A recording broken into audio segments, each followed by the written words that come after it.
Hello friends, सीख भरी कहानी लेकर के आई रोज़ की तरह आज भी एक वीडियो आपके लिए बना के लाई हूँ जो सीख भरी कहानी, प्रेरणादायक वाली कहानी जो हम सब के लिए बहुत ही उपयोगी लाभदायक होती है।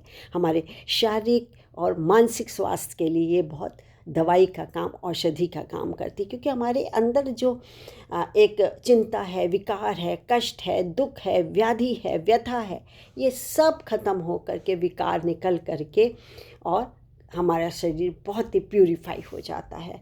तो ये सब प्यूरीफाई करने का तरीका ये है कि ये धर्म मार्ग को अपनाया जाए और साथ ही साथ हमें सीख भरी शिक्षाएं मिलती रहें। तभी तो दादी नानी के टाइम से आज तक भी ये कहानियाँ प्रसिद्ध हैं और चलती चली आ रही, चली जा रही है। रूप बदल गए हैं, स्वरूप बदल गए हैं, छोटी हो गई हैं, बड़ी हो गई हैं, कुछ मिर्च मसाला डलने लगा है। कुछ लोग सुनते हैं, कुछ लोग नहीं मानते हैं इस चीज़ को, लेकिन हाँ, आज भी ये कहानियाँ कहीं ना कहीं मन मस्तिष्क पे उतरती हैं और हम उसको फॉलो करते हैं और फॉलो करते हैं तो हमें सफलता भी मिलती है और हमें सही राह चलना हमको सिखाया जाता है। तो आज की कहानी का शीर्षक है ईश्वर सबकी सुनता है। जी हाँ, एक बार की बात है, जैसे सोसाइटी आजकल बड़ी बड़ी मल्टी स्टोरीड बनने लगी हैं, तो एक सोसाइटी में एक व्यक्ति रहते थे। तो रात में खाने के बाद वो अपनी छत पे रोज़ नियम था उनका कि लगभग 9 सवा 9 बजे, 9:30 बजे से 10:30 बजे तक 1 घंटा उस छत पर वो टहलते रहते थे।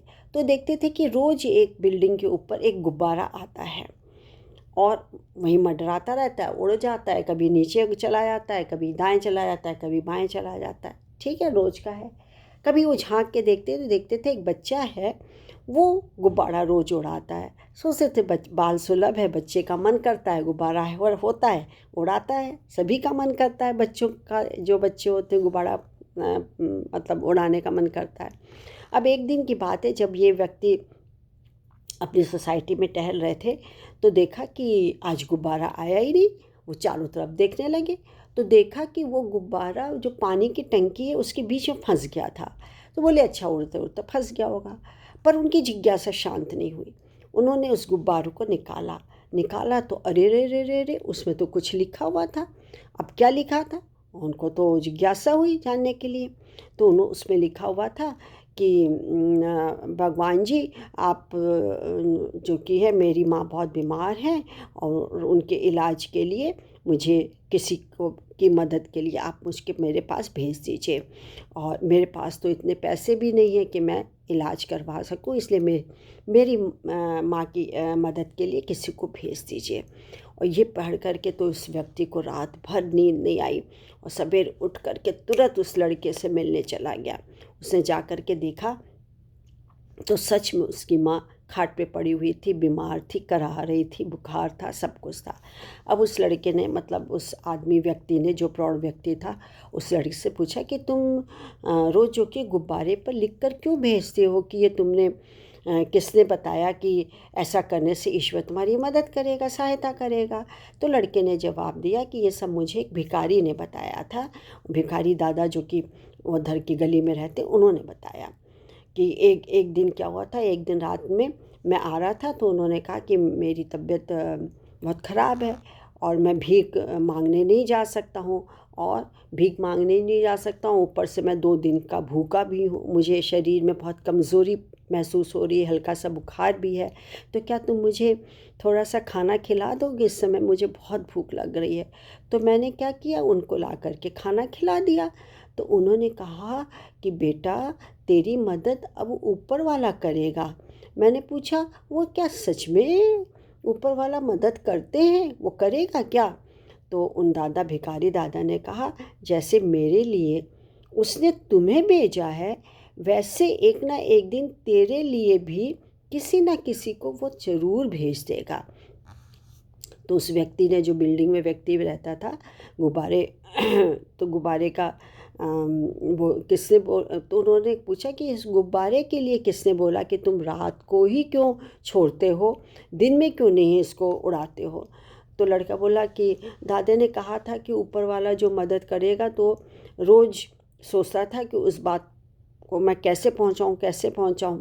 एक दिन मैंने गुब्बारे को बहुत ऊंचा जाते हुए देखा तो मुझे यही रास्ता सूझा कि मैं अब इसको रात में ही उड़ाया करूँगा। और दूसरा, मैं तो होटल में काम करता हूँ, रेस्टोरेंट में काम करता हूँ, मुझे फुर्सत मिलती नहीं है।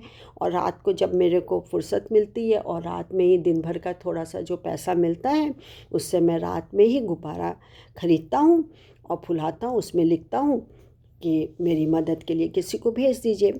अब उस बच्चे की बात सुन कर के जो बिल्डिंग वाला व्यक्ति था उसके आंखों में आंसू आ गए, गला भरा गया, गदगद हो गया वो। उसको बच्चे को गले लगाते उससे कहा कि बेटा, वो दादा सही कह रहे थे, वो ऊपर वाले ने तेरी मदद के लिए देखो भेजा है। किसे भेजा? मुझे भेजा है, मैं तुम्हारी मदद करूँगा। और उस व्यक्ति, जो बिल्डिंग वाला व्यक्ति था, उसने उसकी माँ का इलाज करवाया, उसकी माँ के प्रति प्यार देख कर के और बहुत सारी मदद करी और स्कूल में भी उस बच्चे को भर्ती करवा दिया। अब इस कहानी से हमें कुछ बातें समझ में तो आती ही हैं कि ईश्वर जो है उस बच्चे पर खुश क्यों हुआ। प्रश्न आपके मन में आया ना कि उस बच्चे से ही वो क्यों खुश हुआ, भगवान या ईश्वर। तो उसके माँ के लिए प्यार, गरीब होते हुए भी उसके मन में दूसरों के लिए दया, उसका भोलापन और मासूमियत, उसके सबसे बड़ी बात उसका विश्वास, जो उसने 1-1.5 महीने तक गुब्बारे में लिखकर ईश्वर के लिए भेजा था। मन में कितना दृढ़ विश्वास था उसका, वो कितना भोला सरल हृदय था, निश्चल हृदय था, कोमल मन था उसका। उसके अंदर प्यार और सिर्फ प्यार भरा हुआ था। और यही बातें हम लोगों को भी पैदा हो जानी चाहिए और होना भी चाहिए। तो इसमें कोई शक नहीं कि वो प्यारा ईश्वर हमारी तकलीफ़ों में भी किसी न किसी को ज़रूर भेजेगा। विश्वास करिए, वो ईश्वर हमें हर पल कहीं ना कहीं से देख रहा है और अच्छे से अच्छा जीवन देना चाहता है। इसलिए हमें प्रभु पर हमेशा विश्वास रखना चाहिए। ये मैं संदेश दे रही हूँ युवाओं के लिए, किशोरों के लिए, जो कि आज सोचते ही नहीं है, संस्कार विहीन होते जा रहे हैं। भगवान बस हाथ जोड़ा चल दिए, मंदिर नहीं जाएंगे, पूजा पाठ करने से क्या फ़ायदा, लॉजिक ढूंढते, वेद पुराण उपनिषद पुराण विष्णु पुराण, क्या है इसमें, कुछ नहीं है, नहीं सुनना चाहते। नहीं करिए ऐसा, करिए, किसी पर एक विश्वास करिए, दृढ़ विश्वास करिए, आस्था रखिए, फिर देखिए ना आप कितने सफल होते हैं। आप उस विश्वास के सहारे क्या नहीं पा सकते हैं, सब कुछ पा सकते हैं। मेरा संदेश यही भेजना होता है। तो आज के लिए बस इतना ही, फिर मैं एक नए कहानी के साथ आऊँगी। तब तक मुझे इजाज़त दीजिए। उसके पहले मैं अपना इंट्रोडक्शन दे दूँ।